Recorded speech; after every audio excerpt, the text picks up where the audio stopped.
فرماتے صحابہ نہ بات کر رہے تھے، اور بات یہ کر رہے تھے کہ یار لوگوں کو گناہوں سے کیسے روکا جائے، لوگوں کو گناہوں سے گفتگو صحابہ یہ کر رہے تھے۔ عبداللہ ابن عمر کہتے ہیں بیٹھے تھے اور یہ گفتگو کر رہے تھے کہ گناہوں سے پلاننگ جی ہوتی تھی، ان کی جو محفلیں ہوتی تھی نا بیٹھ کے، وہ خوش گپیاں نہیں ہوتی تھی بلکہ وہ تبلیغ کی، جد و جہد کی، لوگوں کو برائی سے منع کرنے کے لیے بیٹھتے تھے، اس پر منصوبہ بندی کرتے تھے، پلان کرتے تھے، آگے ترتیب دیتے تھے۔ گفتگو ہو رہی تھی تو اب آپس میں بات ہونے لگی کہ کون سا گناہ زیادہ برا ہے جس پر سب سے پہلے کام کیا جائے۔ تو دور ایک صحابی بیٹھے تھے، ان کا نام تھا عبداللہ ابن عمر، ایک عبداللہ بن عمر ہے اور ایک عبداللہ ابن عمر ہے۔ حضرت عبداللہ ابن عمر دور بیٹھے تھے، بڑے سمجھدار سیانے باریک بین آدمی تھے۔ تو حضرت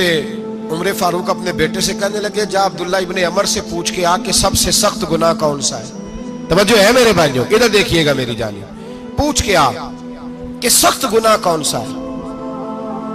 عبداللہ بن عمر رضی اللہ تعالیٰ عنہ کی خدمت میں جب عبداللہ ابن عمر گئے تو جا کے کہنے لگے کہ صحابہ پوچھتے ہیں کہ آپ نے زیادہ وقت گزارا ہے نبی رحمت صلی اللہ علیہ وسلم کے پاس، تو بتلائیے برا گناہ کون سا ہے، سب سے سخت گناہ، تاکہ سب سے پہلے اس پر پابندی لگائی جائے، اس پر محنت کی جائے۔ تو حضرت عبداللہ ابن عمر کہنے لگے صحابہ کو جا کے بتا دو کہ سب سے برا گناہ شراب پینا ہے، سب سے برا گناہ، اور یہ ام الخبائث ہے، برائیوں کی جڑ ہے، گناہوں کی ماں ہے، یہ بنیاد ہے، باقی گناہ اسی سے شروع ہوتے ہیں۔ کہتے ہیں میں نے آ کے بتایا تو حضرت ابو بکر صدیق رضی اللہ تعالیٰ عنہ سیدنا فاروق اعظم کہنے لگے خود جاتے ہیں، ان کے پاس خود جاتے ہیں، چونکہ ہم نے بات سننی ہے ہم خود جاتے ہیں اور ان سے جا کر کے سوال کرتے ہیں کہ اگر آپ کو اس تفصیل کا پتہ ہے نا تو اس کے پیچھے بھی کوئی تفصیل ہوگی جو میرے نبی پاک نے بیان کی ہوگی صلی اللہ تعالی علیہ وسلم، اس تفصیل کا بھی آپ کو پتہ ہوگا جو نبی پاک نے بیان کی ہوگی، اس بات کے پیچھے جو بیک گراؤنڈ ہے، جو پس منظر ہے۔ فرماتے ہیں کہ ہم اٹھے، عبداللہ ابن عمر کے پاس گئے، ان سے جا کے پوچھا کہ جناب آپ نے یہ تو فرمایا ہے شراب ام الخبائث ہے، تو اس کے پیچھے پس منظر کیا ہے؟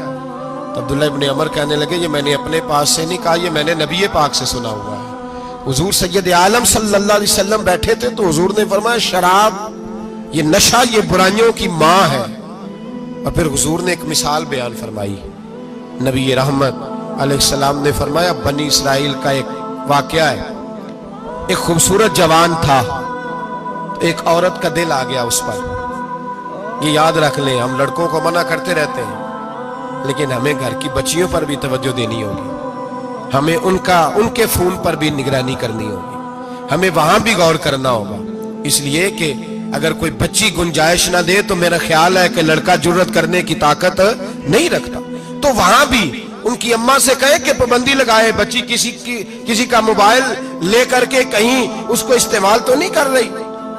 اس پودے پر بھی توجہ دے، درخت بننے سے پہلے اس کی بھی نگرانی کریں، یہ بھی بڑا ضروری کام ہے۔ عورت کا دل آ گیا تو نبی پاک علیہ الصلوۃ والسلام فرماتے اس نے کوئی بہانہ لگایا، کسی کو کہا کہ اس نوجوان کو بلا کے لاؤ، اس کو کہو کہ ہم نے کوئی گواہی لینی ہے تجھ سے۔ وہ نوجوان آیا، ایک کمرے میں داخل ہوا تو اگلے کمرے میں لے گئے، وہاں داخل ہوا تو اس سے اگلے کمرے میں لے گئی، وہ داخل ہوا تو اسی طرح 7 مکفل کمروں میں لے گئی۔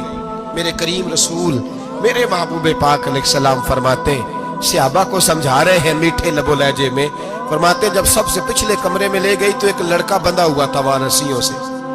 شراب کا پیالہ پڑا ہوا تھا، اور بی بی کہنے لگی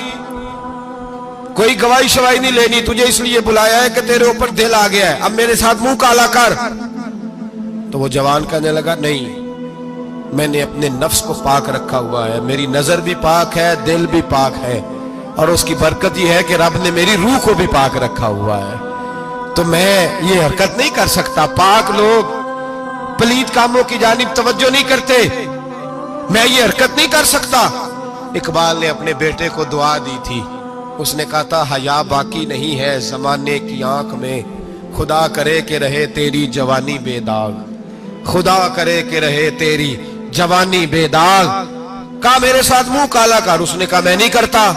کہنے لگی چل پھر اس کو قتل کر، اس کو میں نے باندھا ہوا۔ اس نے کہا میں قتل کیوں کروں، میری کیا دشمنی ہے؟ کہا پھر شراب پیو؟ کہا میں شراب بھی نہیں پیتا۔ تو کہنے لگی اب تو میں نے تجھے اپنے